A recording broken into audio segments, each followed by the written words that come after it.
નમસ્તે વિદ્યાર્થી મિત્રો, આપણી યુટ્યુબ ચેનલ એજ્યુસ્ટાર વિથ પર્વતમાં તમારા બધાનું હાર્દિક સ્વાગત છે.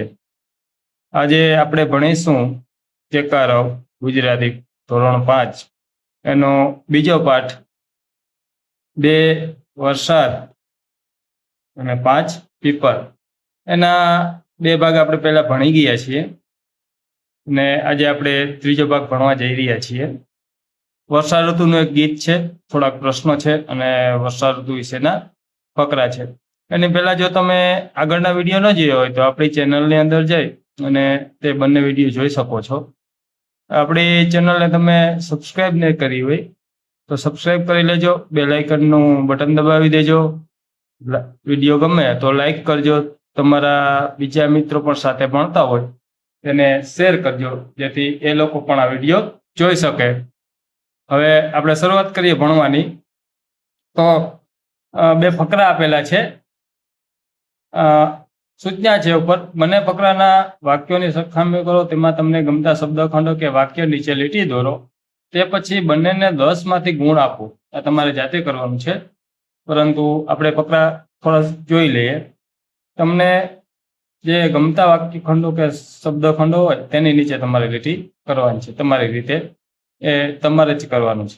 આપણા દેશમાં મુખ્ય 3 ઋતુ છે, શિયાળો, ઉનાળો અને ચોમાસું. ચોમાસું એટલે જ વર્ષા ઋતુ. વર્ષા ઋતુમાં વરસાદ પડે છે, આકાશ કાળા વાદળથી છવાઈ જાય છે, એનાથી સૂરજ પણ ઢંકાઈ જાય છે, વીજળીના કડાકા થાય છે, કોઈ વાર મેઘધનુષ પણ જોવા મળે છે. વરસાદ પડે એટલે ખાડા ખાબોચિયા અને તળાવ ભરાઈ જાય છે, દેડકા અને બીજા વરસાદી જીવડા જોવા મળે છે, કપડાં જલ્દી સુકાતા નથી, ઘરની બહાર જવું હોય તો છત્રી કે રેનકોટ સાથે રાખવો પડે છે. મને વરસાદમાં નાહવું ગમે છે, વર્ષા ઋતુ મારી પ્રિય ઋતુ છે. અને બીજો વાક્યખંડ આપણે જોઈએ તો બીજું છે, થોડો ફકરો મોટો છે. વર્ષા ઋતુ એટલે ઋતુઓની રાણી. રાણીમાં પધારવાના હોય ત્યારે બધા ઝાડવા અદબ લગાવી ઊભા રહી જાય. વાદળો ઢોલ નગારા વગાડે, કોઈક વાર ઇન્દ્રધનુષ કમાન ઉપર ઊભું રહે અને સૂરજ પોતે વાદળની પાછળ જતો રહે. આકાશ પણ તેમની સાથે સેલ્ફી લે, જેનો ફ્લેશ આપણને છેક નીચે દેખાય. ધરતી તો આ જૂની બેનપણીના આવતા જ ખુશખુશાલ થઈ જાય અને સુગંધ પરફ્યુમ લગાવી તૈયાર થઈ જાય. તે છેક નવરાત્રી સુધી બેઉ બેનપણીઓ તોફાન મસ્તી કરતી રહે. ધરતીના તળાવ, કૂવા, નદી નાળા પણ છલકાઈ ઉઠે. શાળાઓ કે ઓફિસમાં કામ કરતા લોકો રાણીબાને મીઠી ફરિયાદ કરે, સમયસર આવતા હો તો. મને વર્ષા રાણી ગમે છે, તેમની સાથે નીકળી આવતા જીવજંતુ જોવા હું ખિસ્સામાં ગિલોરી કાચ રાખું. ધીમે, મધ્યમ કે મુશળધાર વરસાદના અવાજને કાન દઈને સાંભળ્યા કરું, જાણે કે તબલા પર જુદી જુદી થાપ. અને વરસાદમાં નાહવાનું તો સે ચૂકાય. મને તો આ રાણીબા ઘણા વહાલા છે. આ વાક્યખંડો હતો, તેમાં તમને જે શબ્દખંડો ગમે તેમાં લીટી કરી પછી બંને જે ફકરા છે, બંને વર્ષા ઋતુના, એમાંથી તમારે 10 માંથી માર્ક આપવાના છે. મને આશા છે કે તમે તમારી રીતે એ જોશો, તમને જે ગમે. કારણ કે તમારી જે પસંદ છે એનો તો મને ખ્યાલ ન હોય. હવે આપણે આગળ જોઈએ. તમને વરસાદમાં ફરવાની મજા આવે છે, તો ચાલો વાંચો અને ગાઓ. વરસાદમાં ફરવાની મજા આવે ને બાળ મિત્રો, બધું વાતાવરણ હરિયાળી થઈ જાય ધરતી ઉપર અને ખુશનુમા વાતાવરણ હોય. તો તેના વિશેનું એક કાવ્ય છે, જેના કવિ છે આપણા તુષાર શુક્લ. ચાલી નીકળીએ પ્રવાસમાં. વર્ષા ઋતુમાં કવિ પ્રવાસમાં જવાનું કહે છે. તો ચાલો આ કાવ્ય આપણે ગાશું. પહેલા તમને ન આવડે તો સાંભળજો ને પછી ગાવાનો પ્રયત્ન કરજો. આજે વરસ્યો વરસાદ ઉપરવાસમાં, કે ચાલ હવે ચાલી નીકળીએ પ્રવાસમાં. આજે વરસ્યો વરસાદ ઉપરવાસમાં, કે ચાલ હવે ચાલી નીકળીએ પ્રવાસમાં. માટીની ગંધ મીઠી માર્ગ બતાવશે, માટીની ગંધ મીઠી માર્ગ બતાવશે, ને વાયરા સંગાથે થશે વાતો.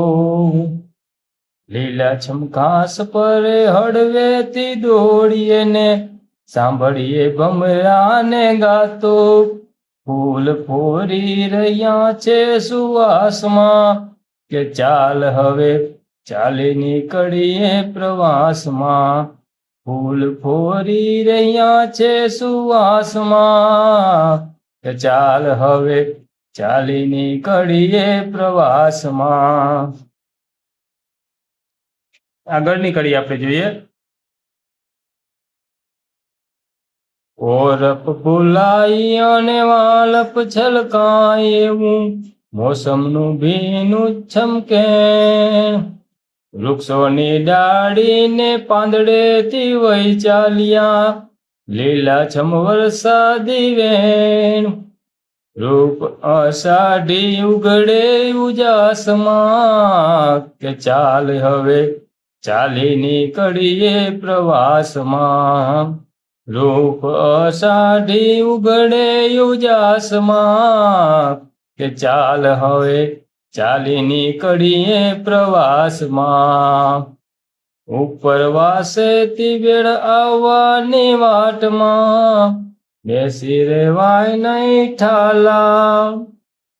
હૈયાના હેત થકી સામૈયા કરવાને આપણે જ વહી જઈએ સામા. ઉર છલકી રહ્યા છે ઉલ્લાસમાં, કે ચાલ હવે ચાલી નીકળીએ પ્રવાસમાં. ઉર છલકી રહ્યા છે ઉલ્લાસમાં, કે ચાલ હવે ચાલી નીકળીએ પ્રવાસમાં. આના લેખક છે આપણે તુષાર શુક્લ. ખૂબ જ વરસાદ વિશેનું સુંદર કાવ્ય છે. મને તો બહુ જ પસંદ આવ્યું. તમને કેવું લાગ્યું કોમેન્ટ કરી જરૂરથી જણાવજો. કાવ્યની થોડી આપણે સમજૂતી જોઈએ. આજ વર્ષે છે વરસાદ ઉપરવાસમાં, એટલે કે જ્યાંથી પાણી આવતું હોય જે ભાગોમાંથી આપણી સાઈડ, એને ઉપરવાસ કહેવાય. ઉપરવાસ વરસાદ વરસ્યો છે, હવામાન ખુશનુમા થઈ ગયું છે. તો ચાલો હવે પ્રવાસમાં જઈએ. માટીની ગંધ મીઠી માર્ગ બતાવશે ને વાયરા સંગાતે છે વાસો.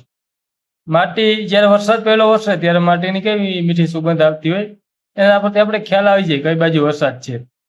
અને જે સાઈડ વરસાદ હોય તે સાઈડથી આપણે ઠંડો પવન આવતો હોય છે. પહેલા વરસાદમાં આપણે જોઈએ છે ને, માટીની સુગંધ પર તમે લીધેલી જ હશે. અને જ્યારે વરસાદ આવે ત્યાર પછી બધું જ લીલું લીલું થઈ જાય, બધે લીલું ઘાસ ઉગી જાય. એના ઉપર હળવેથી દોડી અને ભમરાઓ ગીતો ગાતા હોય તેને સાંભળીએ ભમરાને ગાતો સાંભળવાનો છે. અને વરસાદ થતા અલગ અલગ જાતના ફૂલ ખીલી ઉઠે છે અને તેની જે સુગંધ છે એ વાતાવરણમાં બધે જ પ્રસરે છે. ફૂલ ફોરી રહ્યા છે સુવાસમાં, તેની જે સુવાસ છે વાતાવરણ બધે જ પ્રસરે છે. માટે આપણા કવિ કહે છે ચાલો હવે આપણે જઈએ, ચાલી નીકળીએ પ્રવાસમાં, પ્રવાસ કરવા જઈએ. ઉનાળામાં ફરવાની આમે મજા આવે, હવામાન ખુશનુમા હોય. સાચું છે ને વિદ્યાર્થી મિત્રો? પછીની આગળ કડી છે, કોરપ ભૂલાય અને વાલપ છલકાય એવું મોસમનું ભીનું છમકે. બધે જ વૃક્ષો, ડાળીઓ અને ઘાસ બધું કોરી નીકળે છે.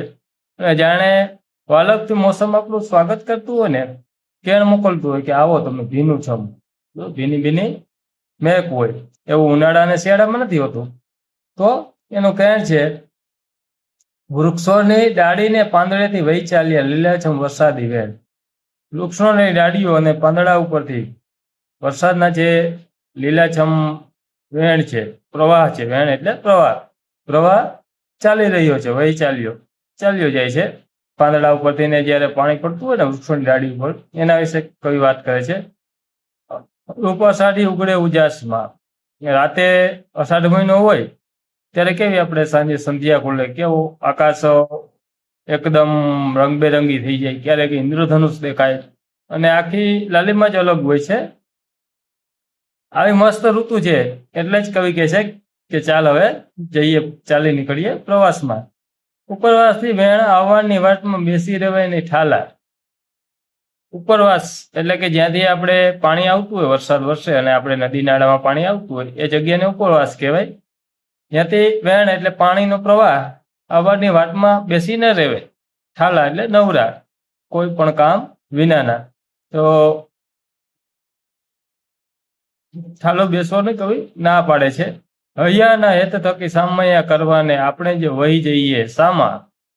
હૈયું છે આપણું મન, એના હેતથી આ વર્ષા રાણીનું સ્વાગત કરવા આપણે જ તેને સામા જઈએ, તે પાણીના પ્રવાહને સામા જઈએ.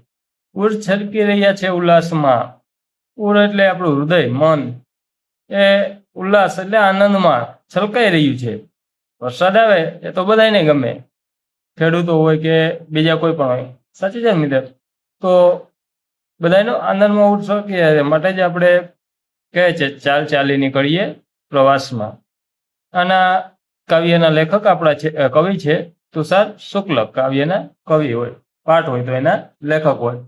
હવે આગળ આપણે થોડી વાતચીત છે તે કરીએ. તમને ખૂબ જ ગમી ગઈ હોય તેવી 3 પંક્તિ બોલો. તમને જે પણ પંક્તિ ગમી હોય કાવ્યમાં, બરોબર, એ તમારે બોલવાની છે. આપણી પાસે 1, 2 ને 3 પંક્તિ આપેલી છે, તો 3 કડી આપેલી છે. તમારી જે તમને પસંદ આવે બોલવાની છે. દાખલા તરીકે મને તો જો આ જે કડી છે આખી છે પંક્તિઓ. કોરપ ફૂલાઈને વાલક છલકાય, એવું મોસમનું ભીનું સમકેણ, વૃક્ષોની ડાળીને પાંદડેથી વહી ચાલ્યા, લીલાછમ વરસાદી કેણ, રૂપ અષાઢી ઉગડે છે ઉજાસમાં, કે ચાલ હવે ચાલી નીકળીએ પ્રવાસમાં.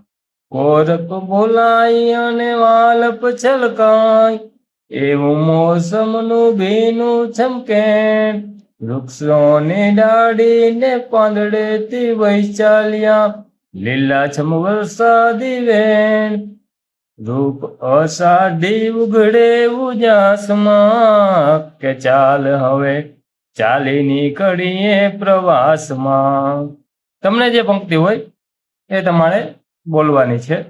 ત્યાર પછીનું બીજું છે આપણે વાતચીતમાં, તો તમને કઈ ઋતુમાં ફરવા નીકળવું બહુ મન થાય? તમને કોની સાથે પ્રવાસમાં જવું ગમે?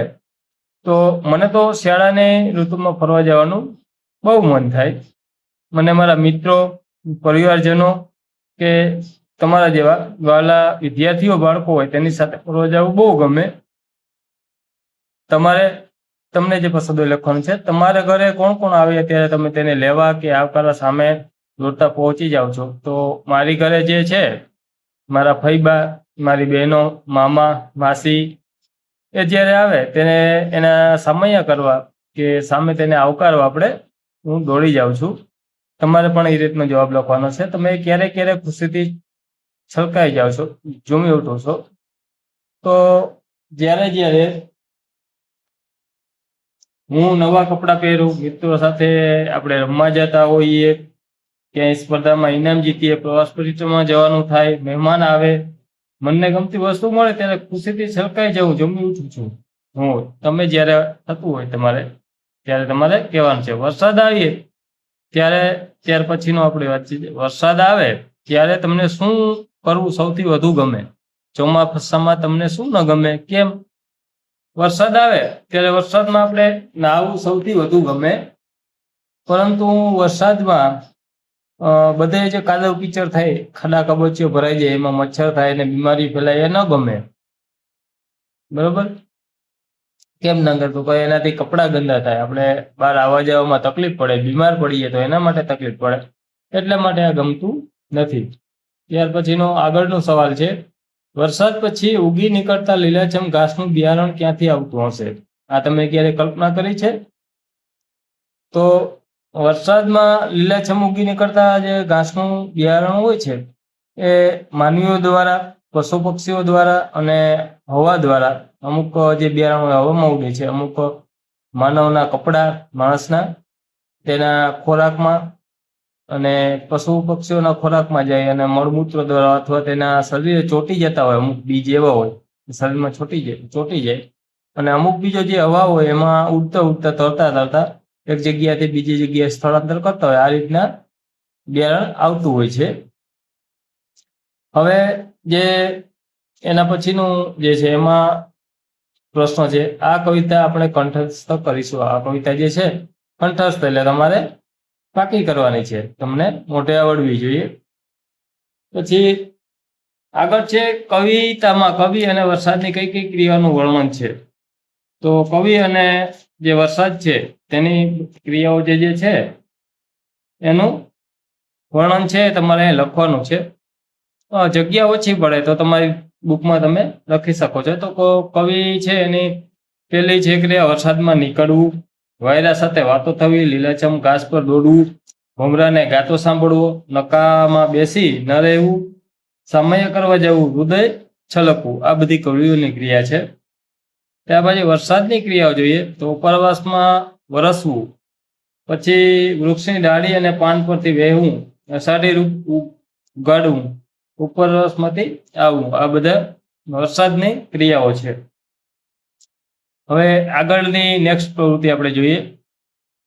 આ તમારે જો આની અંદર તમારે ન સમાય તો તમે તમારી નોટબુકમાં લખી શકો છો. તમારા શિક્ષક વાક્ય મોટેથી વાંચશે, તેમાં જે તે શબ્દોનો અર્થ કે વાક્યમાં બરાબર બંધબેસતો હોય ત્યાં સવડો અંગૂઠો એટલે કે લાઈક, આપણે લાઈક કહીએ છીએ ને મિત્રો, આપણે બતાવો. બરાબર બંધ બેસતો હોય ત્યાં ઊંધો અંગૂઠો, બંધ ન બેસે ત્યાં ઊંધો એટલે કે ડિસલાઈક બતાવો. આ રીતનું તમારે કરવાનું છે. તો આપણે અહીંયા અંગૂઠાનું નિશાન નથી દોર્યું, તમે અહીંયા અંગૂઠાનું નિશાન દોરવાનું છે. તો ઉપરવાસ નદીનું વહેણ જે તરફથી આવતું હોય તે પ્રદેશ અથવા દિશાને શું કહેવાય? તો તેના માટે અહીંયા વાક્ય આપેલા છે. ગુજરાતમાં કંઈ એટલો બધો વરસાદ નથી, પણ ઉપરવાસમાં પડેલા ભારે વરસાદને લીધે સરદાર સરોવર ડેમ છલોછલ થઈ ગયો છે. તો આ આપણું વાક્ય સાચું થશે, એને લાઈક કરશું. ત્યાર પછીનું વાક્ય છે, આગળનું વાક્ય આપણે જોઈએ. બીજું વાક્ય છે એના વિશે, આપણે ત્યાં થોડા વરસાદ પડે તોય પાણી ભરાઈ જાય, પણ તેઓનું ગામ તો ઉપરવાસમાં એટલે ત્યાં વરસાદ હોય જ નહીં. જો આ વાક્ય ખોટું છે. ઉપરવાસ ગામ હોય તો ત્યાં વરસાદ ના હોય એવું બને નહીં. વરસાદ તો બધા જ વરસતો હોય છે. હવે બીજું વાક્ય છે વાટ. વાટ એટલે તેનો મતલબ થાય છે રાહ અથવા પ્રતીક્ષા. આપણે હિન્દીમાં કઈ ઇંતજાર. એમાં પેલું વાક્ય છે, દીકરો સવારથી ગાયો ચરાવવા ગયો હતો ને રાત પડી ગઈ ત્યાં સુધી દેખાયો નહીં, એટલે ડોશીમાં બારણા આગળ જઈને એની વાટ જોતા બેસી રહ્યા. તો આપણું પેલું વાક્ય છે એને લાઈક કરવાનું છે, તે સાચું થશે. બીજું વાક્ય છે, મહેમાન આવી ગયા છે, હવે તેની વાટ જોઈ જેથી તેમની આગતા સ્વાગતા શરૂ કરી શકાય. તો આ વાક્ય આપણું ખોટું થશે, કારણ કે કોઈ પણ વ્યક્તિ આવી જાય પછી આપણે તેની વાટ પ્રતીક્ષા કરતા નથી, વાટ જોતા નથી. મહેમાન તો આવી ગયા છે એટલે આપણું વાક્ય ખોટું થશે. ત્યાર પછી ડિસલાઈક આપણે આ વાક્યને આપવાનું છે અને લાઈક આપવાનું છે, બરોબર. ત્યાર પછી ત્રીજું છે સામયા કરો. તો મહેમાનને આવકારવા માટે વાજતે ગાજતે સામું જવું તેને આપણે સામયા કહીએ. મહેમાન આપણે જ્યાં હોય તો એને માટે ઢોલીને શરણાઈને લઈને આપણે કેમ સામયા કરવા સામે જતા હોય, બરોબર, તેને લેવા માટે જઈએ તેને સામયા કહેવાય. તો એમાં પેલું વાક્ય છે તેના વિશેનું, ઉતાવળ કરો કેટલી વાર, જાન આવી ગઈ છે, સામયાનું કરવાનું મોડું થશે. બરોબર, તો પેલું વાક્ય છે એને આપણે લાઈક કરશું. ચોર પોલીસને જોઈ ગયા, તેઓ પોલીસનું સામયું કરી શકાય નહીં, એટલે ભાગી જવા ના એ નક્કી છે, એટલે આપણે ડિસલાઈક કરશું, કારણ કે ચોર જે હોય એ પોલીસને જોઈ જાય તો કઈ એનું સામયું ન કરે, બરોબર. ચોથું વાક્ય છે ઉલ્લાસ. ઉલ્લાસ એટલે આનંદ, હરખ. આપણે જે હરખ થાય છે તેને આપણે ઉલ્લાસ કહેતા હોય છે. તો ચોથામાં પેલું વાક્ય છે, હું શાળામાંથી ઘરે આવું એટલે મને દૂરથી જોઈને જ મમ્મીના મોં ઉપર ઉલ્લાસ પસરાઈ જાય છે. થાય છે ને આવું તમારી સાથે પણ વિદ્યાર્થી મિત્રો? કાલે મોહને ખોટું બોલી મને, એટલે આપણું પેલું વાક્ય છે લાઈક કરવાની છે, તે સાચું થશે. કાલે મોહને ખોટું બોલી મને સર પાસે માર ખવડાવ્યો ને તેને જોઈને જ મને ઉલ્લાસ થઈ આવે છે. હવે તમને માર ખવડાવે તો ઉલ્લાસ એટલે એનો મતલબ આનંદ થાય, તમને ઉલ્લાસ થોડું થાય, દુઃખ થાય ને. હા, એટલે આપણું વાક્ય છે ખોટું થશે, એટલે આપણે આને ડિસલાઈક આપીશું. હવે આગળની પ્રવૃત્તિ જોઈએ. તો ત્યાર પછીની આગળની પ્રવૃત્તિ છે ચાલો ને. આ એકમમાં પણ હવે કવિતા જ ગાઈશું. ચાલી નીકળીએ પ્રવાસમાં. અહીં તમારે કવિતા ગાવાની છે, બરોબર, અને તમે જાતે ગાશો. આગળનો આપણે પ્રવૃત્તિ ઉપર જઈએ. કવિતામાં આ વાક્યો માટે કઈ પંક્તિનો ઉપયોગ કરવામાં આવ્યો છે તે તમારે પંક્તિ લખવાની છે. માટીની મધુરી સોડમ રસ્તો બતાવશે. તો તેના માટે આપણા કાવ્યમાં છે કડી, માટીની ગંધ મીઠી માર્ગ બતાવશે. રસ્તો એટલે માર્ગ. પછી બીજું છે, આપણે પવનની સાથે ગોઠડી કરીશું. ગોઠડી એટલે વાતો, બરોબર. ને વાયરા સંગાથે થશે વાતો. આપણે કાવ્યમાં આ રીતની પંક્તિ આવે છે. નકામું બેસી ન રહેવાય.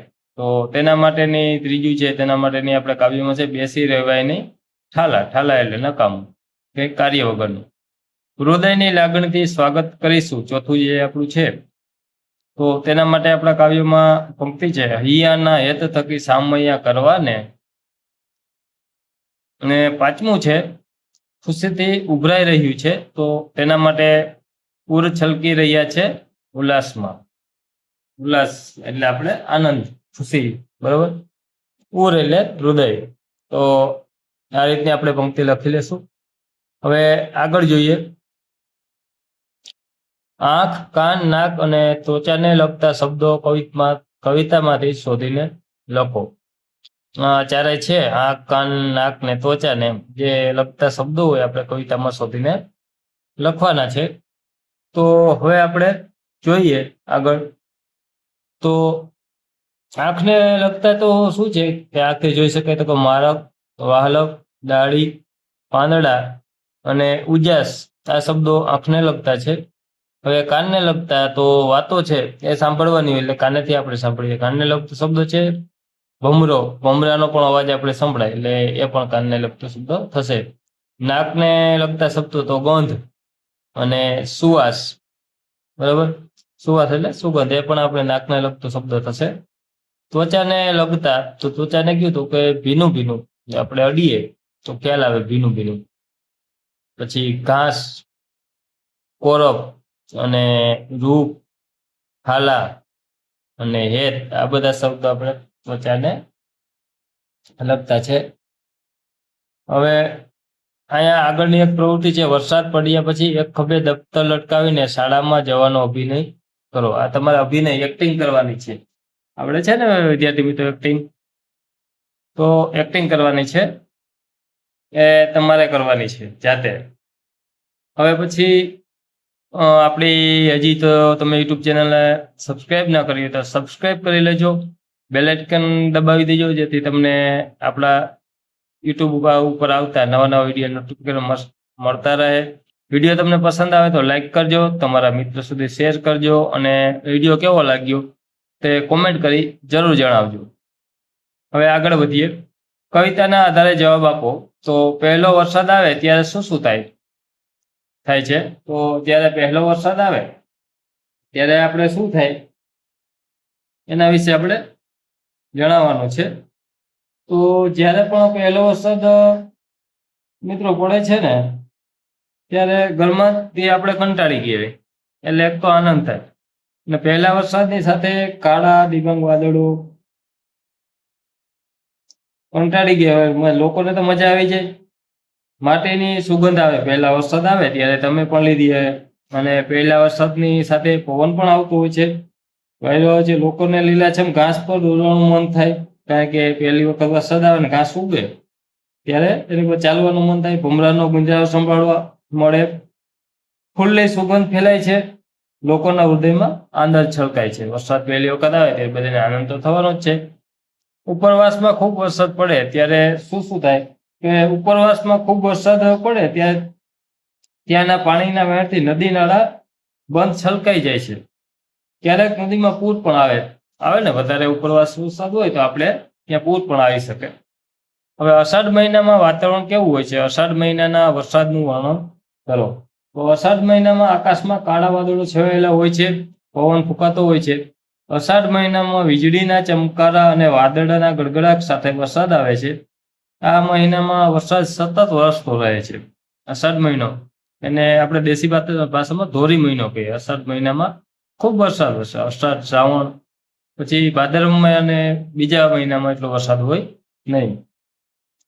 ત્યાર પછી ચોથું છે, વરસાદની મોસમને ચોમાસું શા માટે કહેવાય છે? તો વરસાદની મોસમ અષાઢ, શ્રાવણ, ભાદરવો અને આસો એમ 4 માસની હોય છે. તેથી તેને 4 માસનો સમૂહ એટલે કે ચોમાસું કહેવાય છે. 4 મહિનાની મોસમ હોય, અષાઢ, શ્રાવણ, ભાદરવો અને આસો, બરોબર. 4 માસનો સમૂહ એટલે એને ચોમાસું આપણે કહીએ છીએ. હવે 5મો પ્રશ્ન છે, સામયુ એટલે શું? તે ક્યારે ક્યારે અને કોણ કોણ કરે છે? તો સામયુ એટલે મહેમાન ને આવકારવા માટે વાજતે ગાજતે સામું જવું. તે લગ્નમાં જાન આવે ત્યારે કન્યા પક્ષના લોકો, મોટા સંત મહાત્મા આવે ત્યારે તેના અનુયાયીઓ તથા રાજકીય પક્ષના મોટા નેતા આવે ત્યારે તેના પક્ષના કાર્યકરો સામૈયા કરે છે. આપણે જોયું છે ને બધા સામૈયા. પછી 6થો પ્રશ્ન છે, ઠાલા બેસી રહેવાને બદલે તમને શું કરવું ગમે? ઠાલા એટલે નકામા, કામ વગરના બેસી રહ્યું, એના બદલે તમને શું કરવું ગમે? તો ઠાલા બેસી રહેવાના બદલે મને વાર્તા વાંચવી, ક્રિકેટ રમવું, ચિત્ર દોરવું, ઘરના કામમાં મમ્મીને મદદ કરવી અને ટીવી જોવું વગેરે વસ્તુઓ ગમે છે. હવે ત્યાર પછી છે, તમને ગમતા 4 પ્રશ્નોના જવાબ લખો. આ જે પ્રશ્ન આપ્યા છે એમાંથી તમને જે પણ પ્રશ્નો ગમે એના 4 પ્રશ્નોના જવાબ લખવાના છે. હવે આગળની પ્રવૃત્તિ આપણે જોઈએ. ઉદાહરણ મુજબ આગળ વધારો. જે ઉદાહરણ આપ્યું છે તે મુજબ આપણે આગળ વધારવાનું છે. તો પેલું છે, બહુ ઠંડી પડે છે આજ રાતના, કે ચાલ હવે કરીએ તાપણું મેદાનમાં. ઠંડી પડે તો આપણે શું કરીએ? તાપણું. આજ પડી છે રજા નિશાળમાં, તો ચાલ હવે રમીએ રમતો મેદાનમાં.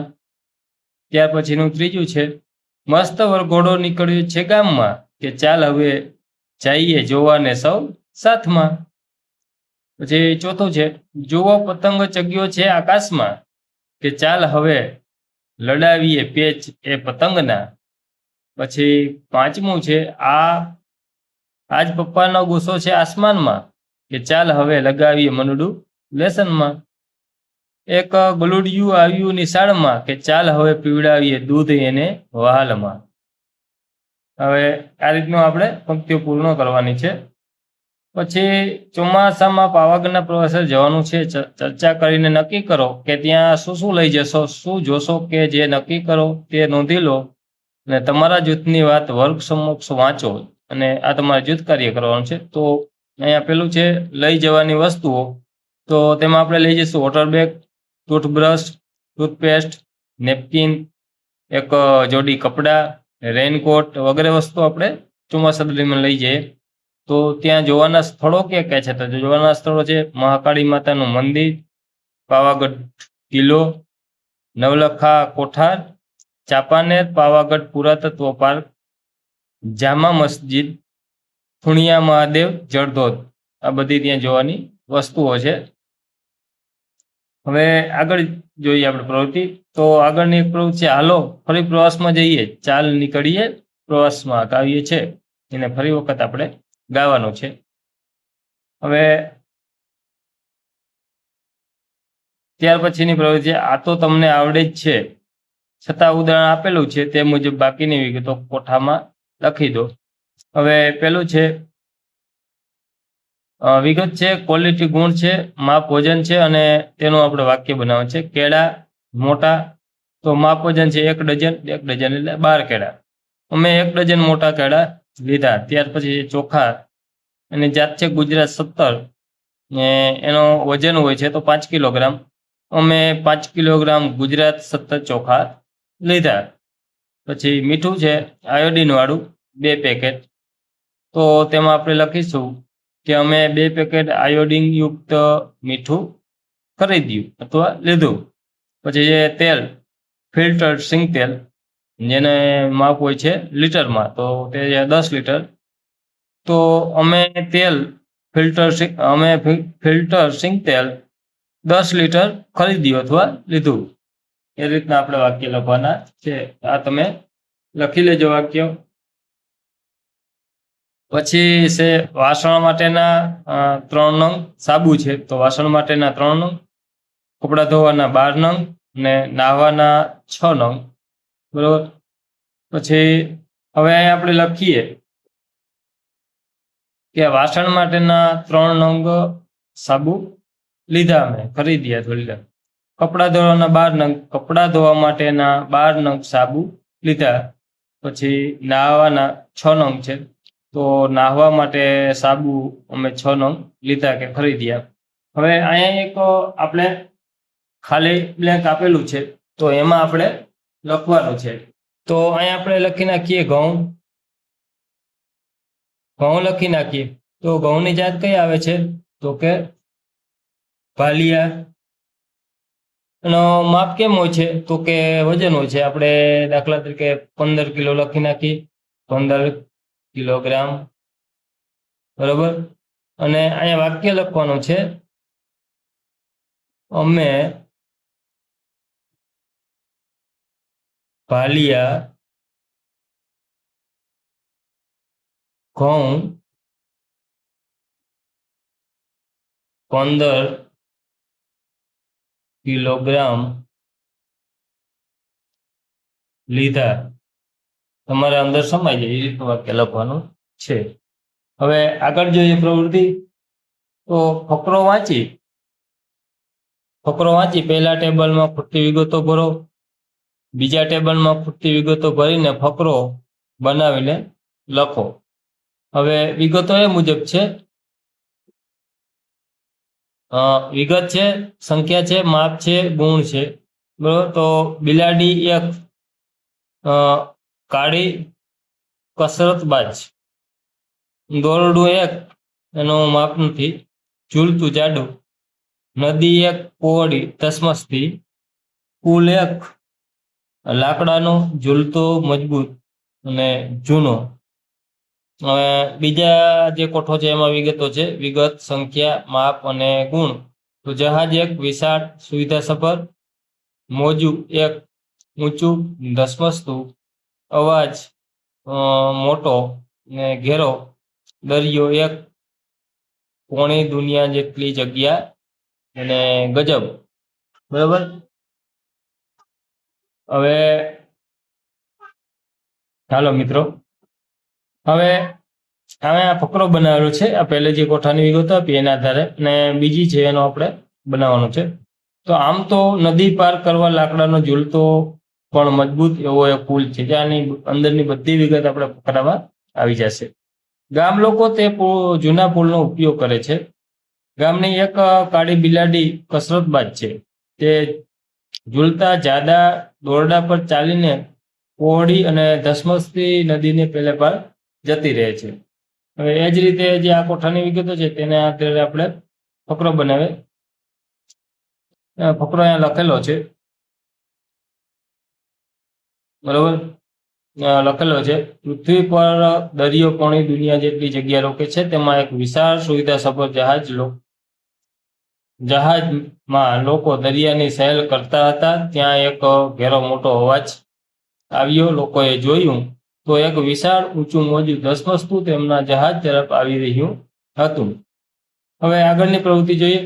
તો કેટલીક વસ્તુઓ અને પંક્તિઓ તેમની વિશેષતા સાથે આપેલી છે, તે જોડીનો ઉપયોગ કરીને વાર્તા પૂરી કરો.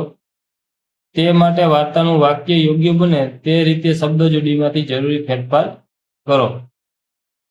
હવે આપણે શબ્દ જોડીઓ આપેલી છે, તો કઈ કઈ છે? તો ખિસ્સું, શર્ટ, ગંદુ, ચોખ્ખું, ઉજળું, કડક, ભીનું, રૂપાળું, વાલું, નવું, નકોર. આ બધી શબ્દો તેના માટે વાપરવાના છે, ખિસ્સા અને શર્ટ માટે. પછી છે ઇસ્ત્રી, તો ગરમ, અને નીરજ છે તો હોશિયાર, નાનકડો, અને સુરજ દાદા છે તો તેના માટે પ્રેમાળ, હુંફાળા, અને દરજી છે તો સમજદાર. હવે એનો ઉપયોગ કરી અને આપણે અહીંયા જે ફકરામાં બ્લેન્ક આપેલા છે, ખાલી જગ્યા એ પૂર્ણ કરવાની છે. હજુ આ એક ખિસ્સું હતું, તેને નાનકડો નીરજ ગમતો હતો.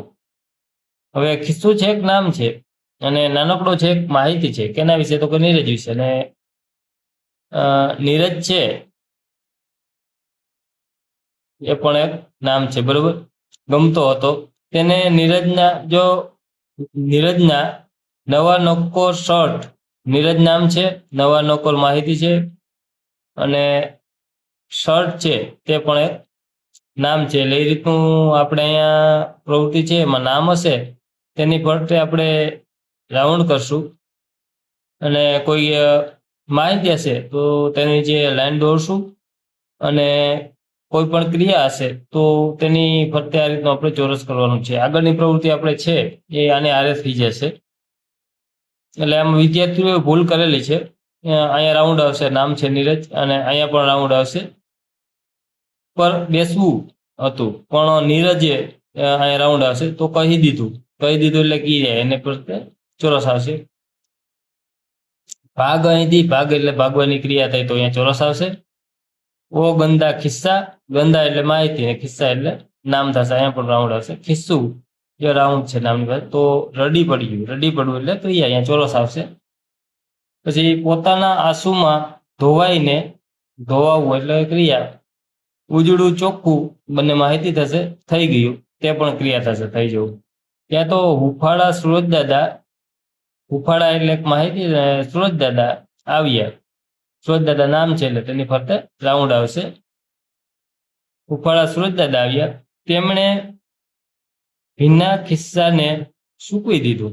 પછી ખિસ્સું ધોબી પાસે ગયું, ધોબીએ ગરમ ઇસ્ત્રી ફેરવી, ખિસ્સું તો કડક અને ફાકડું થઈ ગયું. ખિસ્સું તો પહોંચ્યું દરજીને ત્યાં, સમજદાર દરજી તો તરત જ તેને નીરજના શર્ટ પર બેસાડી દીધું. એટલે આ રીતે તમારે જે નામ હોય તેની ફરતે રાઉન્ડ કરવાનું છે, જે ક્રિયા હોય તેમાં ચોરસ કરવાનું છે, અને જે પણ શબ્દ માહિતી આપતું હોય તેની નીચે લીટી કરવાની છે. આગળની પ્રવૃત્તિ છે આ જ પાઠમાં આપણે ત્યાંની અંદર સાથે કરવાની છે. આપણે આરે કરી નાખી છે, ફરી વખત કરવી ન પડે. હવે પછીની પ્રવૃત્તિ આપણે જોઈએ તો કૌંસમાં યોગ્ય શબ્દ પસંદ કરી ખાલી જગ્યા પૂરો, પછી ટેબલમાં નોંધ કરો કે શાના વિશે ખાસ માહિતી મળે છે. એક અહીંયા જે આપણે શબ્દો આપ્યા છે એ મૂકવાના છે. એક સાવધાનીપૂર્વક, ધીમેથી, થોડે, મજેદાર અને શાંતિથી. તો આ મજેદાર કેવી પ્રવૃત્તિ છે? તો મજેદાર પ્રવૃત્તિ માટે તમારી શાળામાં સાવધાનીપૂર્વક કેવી રીતે? તો કે સાવધાનીપૂર્વક જગ્યા શોધો. તમારા એક કેટલા, એક કેટલા એટલે એક, બરોબર, આંકડો થશે. મિત્રને થોડે દૂર એટલે કેટલે? તો કે થોડે દૂર ઊભા રહેવા કહો, અને તેને ધીમેથી કેવી રીતે? તો કે ધીમેથી કંઈક બોલવા કહો. બાકીના બધાને શાંતિથી કેવી રીતે? તો કે શાંતિથી સાંભળવાનું છે. આ રીતની તમારે ખાલી જગ્યામાં શબ્દો મૂકવાના છે અને ફકરો બનાવવાનો છે. જે માહિતી માગી છે કેવી? તો કે મજેદાર પ્રવૃત્તિ. કેવી રીતે જગ્યા શોધવાની છે? તો કે સાવધાનીપૂર્વક. અને કેટલા મિત્રોને? તો કે એક મિત્રને. ને કેટલે દૂર? તો થોડે. અને કેવી રીતે? તો કે ધીમેથી બોલવાનું કહો. અને બધાએ શાંતિથી એટલે કેવી રીતે? તો કે શાંતિથી સાંભળવાનું છે, બરોબર. હવે કોઠામાં વિગત પૂરવાની છે તે આગળ. તો પ્રવૃત્તિ છે કોઠા ઉપર આપણે પેલું છે વિગત, પછી છે નામ, ક્રિયા અને ખાસ માહિતી. તો પ્રવૃત્તિ છે તો એક નામ થશે, અને ખાસ માહિતી એના વિશે છે તો કે શું, કેવી છે પ્રવૃત્તિ? તો કે મજેદાર. જગ્યા શોધવી તો એક ક્રિયા થશે, શોધવું એટલે ક્રિયા. અને કેવી રીતે? તો કે સાવધાનીપૂર્વક. પછી મિત્ર છે તો મિત્ર એક નામ છે, તો એના વિશે શું માહિતી છે આ ફકરામાં? તો કે એક ઊભા રહેવું એક ક્રિયા છે, ઊભું રહેવું એટલે ક્રિયા, એમાં ક્રિયામાં રાઈટ આવશે. અને ખાસ માહિતી તેના વિશે છે થોડી દૂર. પછી બોલવું તો તે ક્રિયા આવશે, તો ક્રિયામાં આપણે રાઈટ કરશું. અને ખાસ માહિતી છે તો કેવી રીતે બોલવું? કે ધીમેથી. પછી સાંભળવું તો સાંભળવું પણ ક્રિયા થશે, અને ખાસ માહિતી છે તેના માટે શાંતિથી. આ રીતે હવે આગળના ફકરામાં આપણે જોઈએ ને, જે પ્રવૃત્તિ બ છે, આ પ્રવૃત્તિની તરતની પહેલાની પ્રવૃત્તિમાં જે શબ્દ નામ હોય તેને ફરતે રાઉન્ડ, ક્રિયા હોય તેની ફરતે ચોરસ, અને ખાસ માહિતી હોય તેની નીચે અંડરલાઈન કરવાની છે. તે આપણા ફકરામાં પહેલા જોઈ ગયા છે. હાલો રે હાલો ફરી પડીએ, ચાલ નીકળીએ પ્રવાસમાં. આ કાવ્ય ફરીથી તમારે ગાવાનું છે. હવે પછી છે વરસાદ વિશે તમે ઘણું વાંચ્યું, સાંભળ્યું અને પ્રવૃત્તિ પણ કરી. હવે મસ્ત ભાષામાં મારો વહાલો વરસાદ વિષય પર 10-15 વાક્ય લખો. આ તમારે ઘરથી લખવાનું છે. પહેલી વાર તમે લખેલા ફકરા અને આ ફકરામાં શું ફરક પડ્યો તે કહો. આ ફકરાને 10 માંથી ગુણ આપો. તમારે ગૃહ કાર્ય કરવાનું છે. વરસાદ વિશે 10 થી 5 વાક્યો લખવાના છે. પછી હવે આગળની પ્રવૃત્તિ જોઈએ. તમે પ્રયત્ન કરજો કેટલું તમે વરસાદ વિશે ઘણું વાંચ્યું અને સાંભળ્યું છે કે તેના વિશે તમે કેટલું લખી શકો છો વાક્યો. હવે આપેલી વિગતમાં જે પ્રશ્નોના જવાબ છુપાયેલા છે શોધો. હવે આ પ્રશ્નોના જવાબ છે તે આપણા અહીંયા વાક્ય ગુણમાં જ છુપાયેલા છે. માત્ર તમારે પ્રયત્ન કરી તેમાંથી શોધવાના છે. તો આપણું પહેલું છે, વાર્તામાં આવતા જે અંગ્રેજી શબ્દોના અર્થ તમને આવડતા હોય તેના પર રાઉન્ડ કરી દો. જો શબ્દોનો અર્થ ન આવડે તો જ અર્થ શિક્ષકને પૂછવો. આ ગુજરાતી વાર્તામાં બીજી કઈ ભાષાના શબ્દો હશે? તો જો આપણે આમાં પહેલા જ આપી દીધું તો વાર્તાની અંદર કેવા શબ્દ આવે છે? અંગ્રેજી ભાષામાં આવે, રાઉન્ડ કરવાનું છે. તો બીજી અંગ્રેજી ભાષાના શબ્દો હશે. ગોળ કરતા પહેલા વિદ્યાર્થીને શું નક્કી કરવાનું છે? જો રાઉન્ડ કરતા પહેલા તમારે શું નક્કી કરવાનું છે? તો કે અર્થ આવડતા હોય તમને તેની પરથી રાઉન્ડ કરવાનો છે. અર્થ આવડે છે કે નથી આવડતો એ તમારે નક્કી કરવાનું છે રાઉન્ડ કરતા પહેલા. બરોબર વિદ્યાર્થી મિત્રો? પછી જે શબ્દ આવડતો હોય તે શબ્દનું શું કરવાનું, ન આવડતો હોય તે શબ્દનું શું કરવાનું છે? તો આપણે માહિતી ઉપર આપેલી છે કે આપણે જે શબ્દ ન આવડતો હોય એનો અર્થ કોને પૂછવાનો છે? તો કે શિક્ષકને પૂછવાના છે. જો તમે ઉપરના વાક્યમાં લખ્યું છે તેમ કરશો તો તમને એ વાર્તામાં આવતા બધા અંગ્રેજી શબ્દોના અર્થ આવડી જશે.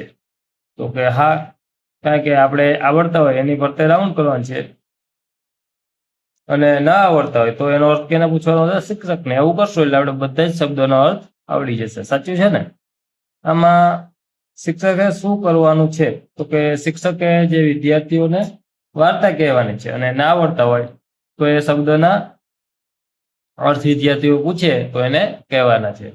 આ રીતે માહિતી આપેલી છે. એ જ માહિતીમાંથી આપણે જવાબ શોધવાનો છે. હવે બીજું છે, ઉદાહરણ પ્રમાણે બંને પ્રક્રિયાનો અર્થ લખો અને તે બે પ્રક્રિયાઓ સંયુક્ત ક્રિયાઓનો અર્થ જણાવો. બંને ક્રિયાઓનો સંયુક્ત ક્રિયાઓનો અર્થ જણાવવાનો છે. હવે સંયુક્ત એટલે શું? તો કે સંયુક્ત એટલે બે ક્રિયાઓ, એક નહીં બે હારે જોડાયેલી હોય તેવી ક્રિયાઓ, બંને ક્રિયાઓના. બરોબર? સંયુક્ત એટલે બંને. સંયુક્ત ક્રિયામાં કેટલી ક્રિયાઓ હોઈ શકે? હોય છે હશે. તો સંયુક્ત ક્રિયાઓ હોય એમાં એક થી વધારે હોય, બે ક્રિયાઓ પણ હોય અને ત્રણ પણ ક્રિયાઓ હોય. બરોબર? એક તો ન જ હોય. આપેલા વાક્યમાં કેટલી ક્રિયાઓ છે? તો આપેલા વાક્યમાં બે ક્રિયાઓ છે. બંને ક્રિયાઓનો અર્થ છે. બંને આપણે માહિતી આપી જ દીધી છે પહેલા. વિદ્યાર્થીએ શું લખવાનું છે? તો કે વિદ્યાર્થીએ બંને સંયુક્ત ક્રિયાઓનો અર્થ લખવાનો છે, અર્થ જણાવવાનો છે એટલે કે લખવાનો છે. હવે ત્રીજું વાક્ય છે, અહીં આપવામાં આવેલા ઉખાણાના જવાબ શોધો, પછી તમે પણ નવા ઉખાણા બનાવો અને તમારા વર્ગમાં પૂછો. સૌથી પહેલા શું વાંચવાનું થશે? તો કે અહીં આપેલા જે ઉખાણા છે તે વાંચવાના છે. જો આપેલા ઉખાણાના જવાબ શોધો. હવે ઉખાણું અહીંયા આપેલું છે તો વાંચશો તો જ ખબર પડશે. એટલે સૌથી પહેલા આપણે ઉખાણા વાંચવાના છે. પછી છે કયું કામ કરવાની મજા આવશે? તો કે ઉખાણા પૂછવાની મજા આવશે. તમારા વર્ગમાં ઉખાણા પૂછશો તો મજા આવશે. તમને વિદ્યાર્થીઓને અમુક આવડશે નહીં. તમારે અહીં ક્યાં ક્યાં કામ કરવાના છે? તો કે ઉખાણાના જવાબ શોધવાના છે, બીજા ઉખાણા બનાવવાના છે અને વર્ગમાં પૂછવાના છે. ત્રણ કાર્ય તમારે કરવાના છે: ઉખાણાના જવાબ શોધવા, ઉખાણા બનાવવા અને વર્ગમાં પૂછવા. આ બધી માહિતી આપણે પહેલા વાક્યમાં આપેલી છે. ત્યાર પછી ચોથું છે, કેટલા શબ્દ બદલવાથી યોગ્ય વાક્ય બને તેમ છે? આવું ઓછામાં ઓછી બે રીતે સુધારો. હવે માહિતી આપે છે અહીં આપેલા વાક્યમાં શું નકામું હશે? અહીં આપેલા વાક્યમાં શું નકામું હશે તે આપણે પછી માહિતી આપણે આપેલી જ છે. તો કે અહીં કેટલા શબ્દો બરોબર, કેટલાક શબ્દો બદલવાથી એટલે કેટલાક શબ્દો છે એ નકામું હશે. પછી બીજું, ઓછામાં ઓછી બે રીતે કયું કામ કરવાનું છે? ઓછામાં ઓછું બે રીતે કયું કામ કરવાનું છે? તો કે વાક્ય સુધારવાનું કામ છે, બરોબર, એ બે રીતે કરવાનું છે ઓછામાં ઓછું. પછી છે અહીં આપેલું વાક્ય સાચું ક્યારે બને? કેટલાક શબ્દ બદલવાથી વાક્ય સાચું બનશે. દરેક વાક્ય કેટલી રીતે સુધારી શકાય તેવું હશે? તો કે ઓછામાં ઓછી બે રીતે સુધારી શકાય તેમ હશે દરેક વાક્ય. હવે પાંચમું છે, આપેલા ફકરાના દરેક વાક્યમાં કોઈ ભૂલ છે તે શબ્દ શોધો, તેના પર લીટી દો કરી સાચો શબ્દ લખો. હવે આખો ફકરો વાંચો. તો તે શબ્દ એટલે કયો શબ્દ?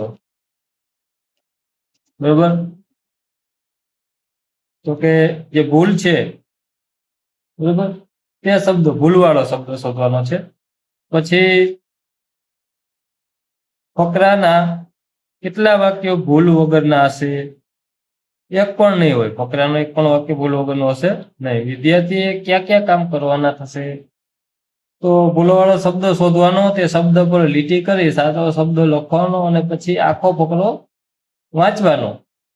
પછી દરેક વાક્યમાં કેટલા શબ્દ સુધારવાના થશે? તો કે દરેક વાક્યમાં એક શબ્દ તો સુધારવાનો થશે જ, કારણ કે ફકરામાં વાક્યો ભૂલોવાળા છે. પછી જે લીટી કરતા પહેલા વિદ્યાર્થીએ શું નક્કી કરવું પડશે? તો વાક્યના કયા શબ્દમાં ભૂલ છે તે વિદ્યાર્થીએ લીટી કરતા પહેલા નક્કી કરવું પડશે. હવે આગળની પ્રવૃત્તિ આપણે જોઈએ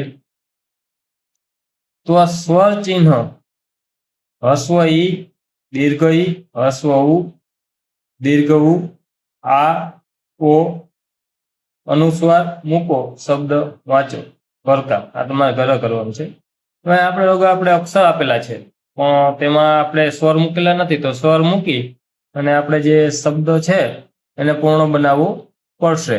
બરોબર, તો અહીંયા ઉદાહરણ આપણું દિવ્યસ, તો એનું આપણે મૂકશું સ્વરો, તો દિવ્યસ થશે. જનક છે તો તેનું થશે જાનકી. ખસલ છે તો તેનો આપણે સ્વરો મૂકશું તેમાં. બરોબર, તો ખુશાલ થશે. કકડ છે તો તેમાં આપણે સ્વરો મૂકી અને કુકડી થશે. પછી હથિયાર છે તો તેમાં સ્વરો મૂકી અને હથિયાર થશે. કતર છે તો તેમાં આપણે સ્વરો મૂકીએ તો કાતર અને કતાર અને કાતર બે શબ્દ થાય. ગજરાત છે તો તેમાં સ્વરો મૂકી અને તેનું ગુજરાત થશે. નળિયેર છે તો તેમાં આપણે સ્વરો મૂકી અને નાળિયેર બનાવીશું. આકાશ છે તો તેમાં સ્વર મૂકી આકાશ બનશે. ઘડિયાળ છે તો તેમાં સ્વર મૂકશું એટલે ઘડિયાળ બનશે. પતંગ છે એટલે તેમાં સ્વર મૂકી પતંગિયું બનશે. વછરડ છે તો તેમાં સ્વરો મૂકી અને વાછરડું, એવો શબ્દ આપણી પાસે બને છે. હવે આગળ જોઈએ તો આગળની પ્રવૃત્તિમાં આપેલા વાક્યમાં યોગ્ય સ્વર ચિહ્ન મૂકી વાક્ય પૂર્ણ કરો. હવે આમાં અમુકમાં સ્વર ચિહ્ન નથી. સુરેખા મારી બહેન પણ છે, તે મોરો ન સડોમો જ ભણો છો, તો તેમાં આપણે સ્વર ચિહ્ન મૂકીએ તે મારી નિશાળમાં જ ભણે છે. સુરેખા મારી બેન પણ છે, તે મારી નિશાળમાં ભણે છે, એવું વાક્ય થશે. બીજું વાક્ય છે વસંતરાયથી તડકો સહન થતો નથી, તમનો ચમડો નજકો છે, તો તેમાં સ્વરો મૂકીએ તો તેમની ચામડી નાજુક છે. વસંતરાયથી તડકો સહન થશે નહીં, કારણ કે તેમની ચામડી નાજુક છે, એવું વાક્ય થશે. ત્રીજું વાક્ય છે પપ્પાની લુંગી દોરી વડે બાંધીને ચંદ અને રમસ પડદો બનાવ્યો, તો તેમાં ચંદુ અને રમેશે પડદો બનાવ્યો. પપ્પાની લુંગી દોરી વડે બાંધીને ચંદુ અને રમેશે પડદો બનાવ્યો. પછી ચોથું છે પવત દરથ નન દખોયો કોણો નજીક જઈએ એટલે ઊંચો લાગે. પર્વત એમાં સ્વરો મૂકશું એટલે પર્વત દૂરથી નાનો દેખાય પણ નજીક જઈએ એટલે ઊંચો લાગે, એવું વાક્ય આપણું વાક્ય બનશે. એટલે પાંચમું છે ચંદ્ર પર પહોંચવું હોય તો કોટમો બસવો પડે, તો રોકેટમાં બેસવું પડે. સ્વરો મૂકીએ એટલે આપણું વાક્ય થાય તો રોકેટમાં બેસવું પડે, ચંદ્ર પર પહોંચવું હોય તો. હવે વાક્યને ખોટું બનાવતા શબ્દ ફરતે રાઉન્ડ કરો અને તે શબ્દ સુધારીને લખો. તો હવે આપણે આમાં રાઉન્ડ કરશું અને હું તમને બતાવીશ, પછી તમારે સુધારીને લખવાનો છે, તમારી રીતે લખી લેશો. તો પેલો છે મીનાક્ષી ઘણો હોશિયાર છે, તો મીનાક્ષી છોકરી છે તો અહીં ઘણો નહીં આવે, તો અહીંયા શું આવશે? તો કે મીનાક્ષી ઘણી હોશિયાર છે, તો અહીંયા ઘણી આવશે. આ રીતનો આપણે સુધારો થઈ શકે, ઘણી હોશિયાર છે. પછી રાજેશ રમતા રમતા પડી ગઈ. રાજેશ છોકરો છે તો પડી ગઈ ના, પડી ગયો આવે. તો આ શબ્દ તમારે અહીંયા પડી ગઈ સુધારી અને પડી ગયો એવું લખવાનું થશે. હવે ત્રીજું છે સ્નેહા બોલવા તૈયાર થઈ જાઓ. હવે સ્નેહા એક છે તો જાઓ ના આવે, પણ સ્નેહા બોલવા તૈયાર થઈ જા એટલે આ શબ્દ આપણો ખોટો છે. અહીંયા ખાલી જાવો ને પણ જા આવશે. બા ફૂલ વીણી લાવો, ચોથું છે લાવો નહીં પણ બા ફૂલ વીણી લાવી, એટલે આપણો આ શબ્દ છે પાછળનો એ ખોટો છે, લાવો નહીં આવે પણ અહીંયા આવે છે બા ફૂલ વીણી લાવી, એ તમારે લખવાનું છે. પાંચમું છે બહેને ધમાલ કરી મૂક્યું. ભાઈ બહેને ધમાલ કરી મૂક્યા, મૂક્યા નહીં ધમાલ કરી મૂકી આવશે, એટલે અહીંયા તમારે આ શબ્દ ફરતે રાઉન્ડ કરી દેવાનો. અને પછી સાચો શબ્દ લખતા બેન ભાઈએ ધમાલ કરી મૂકી એવું તમે લખી શકો. આ રીતના તમારે બધા શબ્દ લખવાના છે. છઠ્ઠું છે નિરાલી જામફળ લાવ્યો, લાવ્યો નહીં નિરાલી છોકરી છે, તો અહીંયા શબ્દ આપણો ખોટો થશે. તો છોકરી છે તો એના માટે આપણે લખશું નિરાલી જામફળ લાવી, લાવ્યો ને પણ લાવી, એ રીતનો આપણે શબ્દ લખી દેવાનો છે. હવે આગળની પ્રવૃત્તિ આપણે જોઈએ, આ શબ્દ સુધારવાના છે. હવે આમાં પણ એવું જ છે, ફકરો આપેલો છે એમાં ગલત શબ્દ આપેલા છે ખોટા, તો એને છેકી અને તમારે શબ્દ લખવાના છે. તો અહીંયા આપેલા ફકરામાં દરેક વાક્યમાં એક શબ્દની ભૂલ છે, તે શબ્દ શોધો, તેના પર લીટી કરી સાચો શબ્દ લખો. તો અહીંયા સસલું, સસલા જે સસલું નહીં હતું તો છે કે, અને સસલા, સસલા અને કાચબા વચ્ચે હોડ લાગી. સસલું તો ફટાફટ દોડતો જાય, સસલું નહીં પણ સસલું આવશે. એટલે જે ખોટા શબ્દ છે તેની ઉપર આપણે લીટી દોરતા જઈએ, બરોબર, અને બાકી સુધારી અને પછી તમારી રીતે તમે લખજો.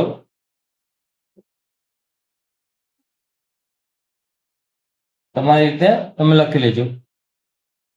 દોડતો જાય નહીં આવે પણ અહીંયા દોડતું જાય આવશે. સસલું છે એટલે આ તમારે છે કે અને દોડતું જાય એવું લખી દેવાનું છે. કાચબાથી એવી જલ્દી ન દોડાય. તો આમાં શું છે શોધો. કાચબાથી એટલું એવી નહીં, કેવું તો કે અહીંયા છેકી અને એટલું જલ્દી કાચબાથી એટલું જલ્દી ન દોડાય. ત્યાર પછી છે કાચબો ધીમે ધીમે પગ ભરતો જાય. કાચબો ધીમે ધીમે પગ ભરતું જાય નહીં, પરંતુ અહીંયા આ છેકી નાખવાનું થશે અને અહીંયા ધીમે ધીમે ડગ ભરતો જાય એવું લખવાનું થશે. એક જગ્યાએ રોકાઈને સસલું ઊંઘ ગયું, ઊંઘ ગયું નહીં. એક જગ્યાએ રોકાઈને સસલું ઊંઘ ગયું નહીં પરંતુ ઊંઘી ગયું આવશે. ત્યાં વળી ઢાળ હતું, ઢાળ હતું ના આવે, શું આવે? હતું છે કે નાખશું તો આની જગ્યાએ આવશે ઢાળ હતો. કાચબો તો પીઠ ઉપર સરકીને ઢાળ ઉતરી ગઈ. જો વળી અહીંયા ભૂલ છે, ઉતરી ગઈ નહીં આવે તો શું આવશે? તો ઉતરી ગયો. પછી એમ કાચબો હરીફાઈ જીતી ગયા. તો અહીંયા ગયામાં શબ્દ છે એ ખોટો થશે, પણ હરીફાઈ જીતી ગયો એવું આવશે. હશે ને વિદ્યાર્થી મિત્રો? હવે આપણે આગળની પ્રવૃત્તિ જોઈ. એવી 3 વાત લખો કે સાંભળનાર કહે આ તો માની જ ન શકાય. તમારે લખવાની છે. અહીંયા ઉદાહરણ આપ્યું છે, આજે મેં સફરજન ખાધું, માની શકાય. આજે મેં સફરજન પીધું, માની જ ન શકાય. સફરજન પીવાની થોડી વસ્તુ છે. સિંહ મારા ઘરે નાસ્તો કરવા આવે છે, માની જ ન શકાય. હવે તો આપણે છે ને 3 વાતો લખવાની છે કે માની જ ન શકાય એવી. તમને જે પણ યાદ આવે એવા 3 વાક્ય તમારે લખવાના છે કે જે સાચા ના હોય, માની ન શકાય, માની એમાં ન આવે. દાખલા તરીકે તમે લખો કે આજે મારે ઘરે નરેન્દ્ર મોદી આવ્યા, તો માની ન શકાય છે ને. આજે હું અમેરિકા જઈશ તો એ માની ન શકાય. એ રીતનું તમારે 3 વાક્ય લખવાનું છે. હવે એક આપણે ટૂચકો રમૂજી ટૂચકો આપેલો છે. હસો. મેઘાએ કહ્યું, કોની રાહ જુએ છે? પૂજનીએ કહ્યું, વરસાદની. એણે મને કહ્યું છે કે જોક લઈને આવશે. મેઘા ખડખડાટ હસી ને એનો અર્થ એમ કે તે પાઠ નથી વાંચ્યો, એ નહીં આવે, તે લુચ્ચો છે. તો પછી હવે લગભગ સરખા આપણી પ્રવૃત્તિ બધી પૂરી થઈ ગઈ છે. અહીં તમે પૂરો વિડીયો જોયો તે બદલ તમારા બધાનો ખૂબ ખૂબ આભાર. આ વિડીયો ગમ્યો હોય તો લાઈક, શેર અને સબસ્ક્રાઈબ, આપણી ચેનલ હજુ સુધી સબસ્ક્રાઈબ ન કરી તો સબસ્ક્રાઈબ કરી દેજો. આ વિડીયો તમને કેવો લાગ્યો એના માટે કોમેન્ટ કરજો. અને હવે આપણે ફરી મળીશું નેક્સ્ટ વિડીયોમાં. ત્યાં સુધી બધા મિત્રોને આવજો.